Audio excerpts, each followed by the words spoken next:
Дороги? Там, куда мы едем, дороги не нужны.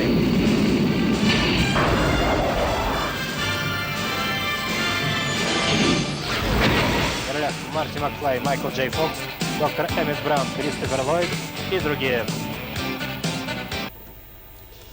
Ну что, привет всем! Итак, значит, вы смотрите новую программу, которая называется ВХС. Или, говоря по-нашему, вы херню сморозили. В смысле, не вы сморозили херню, а вот те, чьи голоса мы слышали на видео. В добрые старые времена, в наши родные бородатые 90-е, когда кассеты были большие. Это было смутное время, когда пиратство в нашей стране возобладало над легальным бизнесом, и большинство товаров на видео, аудио или же игровых носителях были созданы, скопированы или записаны подпольным путем. Они только китайцы с этими картриджами на Денди чего стоят, но не будем сейчас об этом. Собственно говоря, пиратство не всегда было плохо, а в большинстве своем для нас это было очень даже хорошо, потому что за небольшую цену мы могли купить 2 раза больше фильмов на видео или же картриджи на Денди в сравнении с ценами на оригинальную продукцию. И если при пиратстве на Денди нам приходилось мириться с таким китайским маразмом, типа как Чип и Дейл во Вьетнаме, то при пиратстве на видео нам всего лишь нужно было свыкнуться с голосами, озвучивающими его. Так называемая эпоха ВХС, когда на территорию нашей страны хлынул поток запрещенного западного видео, требующего перевода, началась еще на заре 80-х. А через несколько лет, когда уже всем стало ясно, что этот поток не остановить, на свет появился наш легендарный агрегат, родной, произведенный в СССР первый народный видак электроника ВМ-12, на котором мы уже совершенно законно могли смотреть видео. В 90-х, уже во времена становления новой России, повсюду у нас продавались японские или почти японские телевизоры и видеофи самых разных мастей, от Шарпа до Тошибы. Вопрос приобретения и использования которых для каждого гражданина упирался лишь в стоимость, а не в какие-либо запреты. Но и в первое, и во второе десятилетие эпохи ВХС просмотр видеофильмов для жителей нашей страны и ближнего СНГ неизменно сопровождался одним главным атрибутом – практически выжженными на слуху голосами переводчиков-закадровиков. Их было немало, из наиболее известных наберется минимум 10-2. У каждого была собственная манера перевода, собственные интонации, собственный сленг. Например, многие из нас помнят, как наши новоявленные переводчики, пытаясь адаптировать на русский язык слово «терминатор», переводили название фильма как «Робот-убийца». И, конечно же, мы помним просто феерические закадры такого мастера, как Алексей Михалев, переводы которого удостоились в свое время не просто термина «перевод», а «исполнение». Быстро. А тогда какое-нибудь такое возмутительное желание. Скажи, хочу, чтобы моих ног тек Нил. Хочу, чтобы моих ног тек Нил. Нифига. Исполнение. В наше время этот термин приобрел уже несколько другое значение, не правда ли? Хотя почему другое? Вы ведь помните, как наши переводчики умели исполнять на фильмах? Нет? Ну а я помню. Какую порой нереальную хрень они несли на переводе, делая из тебя недоразвитого идиота. Я помню, как я, смотря фильм, просто напрочь не въезжал, о чем вообще идет речь. Не из-за того, что говорят в кадре они, а из-за того, что за кадром говорит он. Он, голос, который знаком всем тогдашним киноманам, вдруг начинает нести такой бред, что ты просто не понимаешь, это такой прикол или просто он дурак.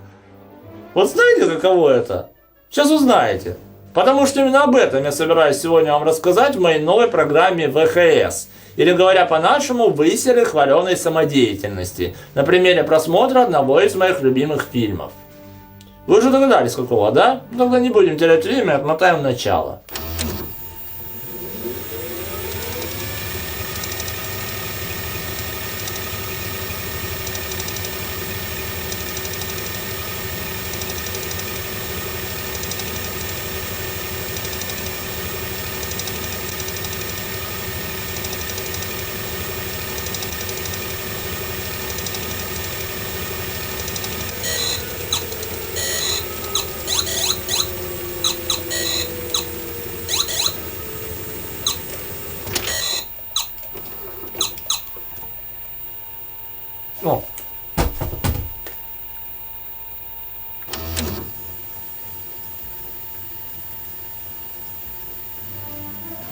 Итак, сегодня я предлагаю вам посмотреть со мной великолепный фильм Роберта Земекиса «Назад в будущее», а именно первую его часть, переведенную и озвученную прославленным переводчиком и синхронистом Василием Горчаковым. Василий Овидиевич в свое время перевел около сотни фильмов, работал синхронистом на кинофестивалях и разжевывал русский язык многим маститым голливудским актерам вроде Роберта Де Ниро. И сейчас ни у кого даже в мыслях нет сомневаться в его компетентности. Но что он наплел в переводе к фильму «Назад в будущее» и под какой мухой он в этот момент был, я до сих пор ума не приложу. Это ж просто... Ну, в общем, смотрите сами. Начнем с момента, когда доктор Эммет Браун впервые испытал в действии свою машину времени в виде Делориана и отправил в будущее свою собаку Эйнштейна. Эксперимент состоялся в час 29 утра. Господи, боже мой. Господи, боже мой. Ты дезинтригировал Эйнштейна, я никого не дезинтригировал.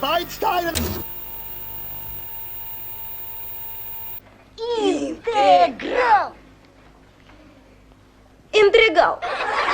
Не, ну я понимаю, что можно в торопях не до конца расслышать сложный научный термин. Что интеграл, интригал, что дезинтегрировать, дезинтригировать. На первый раз, конечно, такое можно простить. Но дальше... Они улетели в будущее, на миллион лет в будущее, кстати. Как кстати они улетели в будущее на миллион лет, не правда ли? Вы улавливаете, да, как масштабно и круто в этот момент меняется сюжет? Ведь Эйнштейн, наверное, увидел там мир, в котором произошло по меньшей мере штук 20 апокалипсисов. Но, разумеется, через минуту он вернется, и мы больше ни хрена об этом не узнаем. Лучше сделать это. Ядерная? Нет, нет. Это штука электронная, но мне нужна ядерная реакция, чтобы произвести миллион киловатт энергии. Да чё у него все в миллионах исчисляется? Что за гигантомания? Хотя ладно, чего будем цифрам придираться? Вон, Земекис с Гейлом и то в фильме гигаватт джигаваттом назвали. 1,21 которого, по словам Горчакова, стали равны миллиону киловатт.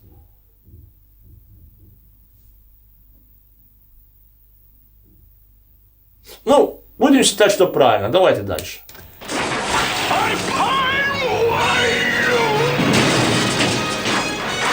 Ах ты, космический ублюдок! Ты убил мой забор! Что?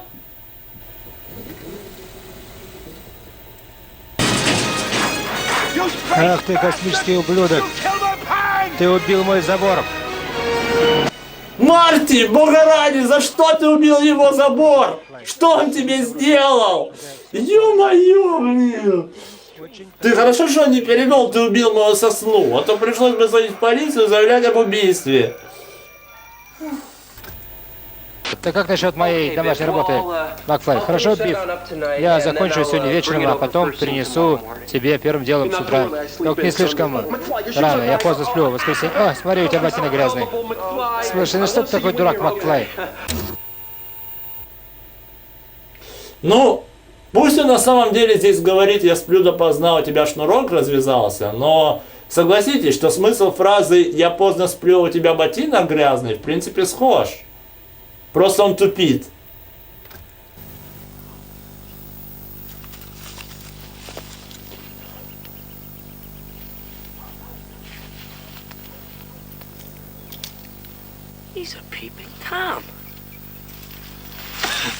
Да он извращенец. Он думал 4 секунды, как перевести фразу «он подглядывает», и не придумал ничего лучше, как просто обозвать его извращенцем. Он идиот. Это от воспитания. Родители, наверное, тоже идиоты. Лоррейн, если у тебя будет такой ребенок, дай ему как следует. Я бы тебе сейчас дал как следует. Что ты несешь? Капец, одного извращенца выставил, другого теперь вообще каким-то садистом. Нам уже хватает впечатлений с головой этого фильма. Не дай бог его кому-нибудь впервые посмотреть в этом переводе.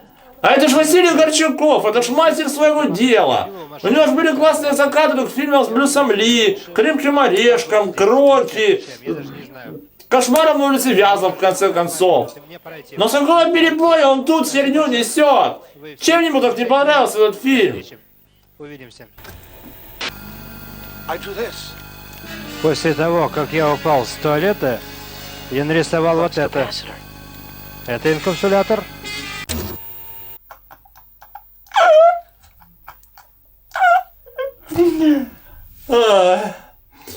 Итак, Док Браун стоял на крыше туалета, пытаясь повесить часы на небо, и после того, как он упал, он нарисовал схему какого-то там инфрулятора. Вася, твою мать! Тебе известна разница между унитазом и туалетом, в котором этот унитаз стоит? Сначала забор убил, теперь с туалета рухнул. Ну что это, блин? И это все в фильме «Назад в будущее», Горчаков Эдишн. Какое счастье, что он не переводил вторую и третью части, а то бы по-любому Марти занесло каких-нибудь динозавров, за которыми гонялись индейцы на велосипедах или... В 9 часов. Ты входишь на стоянку. Ты видишь, как мы боремся в машине. А мы сидим охуем от твоего порта перевода, чтоб его, когда он уже закончится. Стащил. Ты не должна пить. Почему? Потому что... Ну, потому что ты можешь пожалеть об этом позже в жизни. Ну, не будь ты таким квадратным. Все кругом пьют. Друзья мои, не будьте квадратными, не пейте всякую дрянь, не смотрите фильмы в хорошем переводе. Это была программа ВХС, или говоря по-нашему, всем хорошего слуха. С вами был Киноман, пока.